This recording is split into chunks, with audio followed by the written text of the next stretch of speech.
Hey guys, so I'm really excited about today because we've been talking so much about mobility, but we haven't actually done a legitimate test to see where your hips lie in a mobility screen. So I'm going to show you how to do a hip mobility screen. Generally this is for me to do on my client, but I think it's something that you guys could do on your own. If you do have a partner that can eyeball this test, it's probably the optimal way to do this. So what I'm going to have him do is lie my partner, Mike, my business partner, lie flat on your back, arms out to your sides, palms facing up. Okay? Legs totally straight, so the knees have to be locked, and ankles flexed, feet together. From there, lift your left leg as high as you can, keeping your right leg flat. You'll probably feel a little bit of a stretch. You should feel a little stretch because you're going as far as you can. From there, you go all the way down. Go ahead and do that one more time. So 2 or 3 times just to make sure you kind of have an idea of how high your partner raises their leg. And then you're going to do the same thing on the other side. It's very good. Now what you're looking for is, are they getting their leg, go ahead and keep going, are they getting their leg all the way up to where it's across from their hip? Are they only getting their leg up to where if I had a stick going from their ankle bone down, are they only getting about mid-thigh? Or are they as low as here where their ankle lines up with about the knee? Okay, so again, if I'm here lined up with the knee, not so good. If I'm mid-thigh, I'm kind of middle of the road, but if I can get all the way up to a 90-degree angle and I'm right above the hip, then that's really good.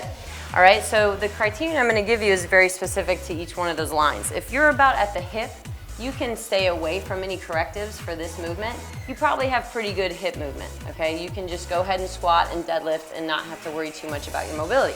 But if you're at mid-thigh, you have a little bit of room for improvement. So what I'm going to have you guys do is an active leg drop test. I'm going to take off my own shoe. You guys can use your shoe, so I could take off Mike's shoe just as easily. The active leg drop test is a test of his strength and mobility. So I'll have him lift his leg up in the air. He's going to hold the shoe up on top of his foot by using his flexibility and his strength. And now, keeping his left leg straight, he'll lift his left leg up on his inhale and then drop slowly and exhale. Make sure this leg stays totally straight. Inhale, lift up, and exhale, drop down. He's staying really tight through his midline so his back stays really flat. Go ahead, inhale up. And then he's making sure that this hip stays straight. He's not letting his hip rotate out, okay? Do 10 to 15 on each side. If you're feeling really good, just see how many you can do, okay? Just make sure you match it and do the same amount on both sides.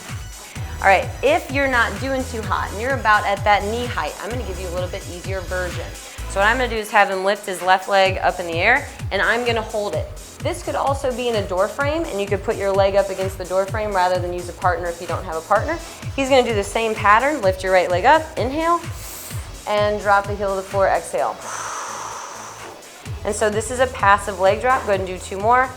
Again, he's not having used his strength so much, but we're still improving his mobility of his whole hip and posterior chain by getting him in the stretch.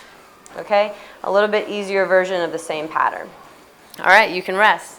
So that's what I've got for you guys today. Hopefully it works for you. If you guys have any further questions, some of this stuff gets really complex and this is kind of a trainer test. So if you have further questions, please leave them in the comments.